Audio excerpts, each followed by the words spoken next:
Hey guys and gals, it's Randy from PartsAuto.com, and we're going to talk about tie rod ends. How do you know I got a loose tie rod end? Well, if you get in the car and you're sitting there motionless, and you can move that steering wheel anywhere from 1 inch to 2 inch from right to left, and you hear a little clunk, clunk, clunk, clunk as you do so, the odds are that this tie rod end right here has worn through. This allows the whole steering mechanism to turn right or left.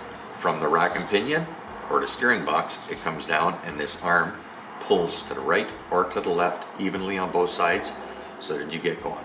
But what happens is the knuckle itself wears out inside and it needs time to replace. Usually around 60 or 70,000 miles, you're going to be replacing these tie rod ends.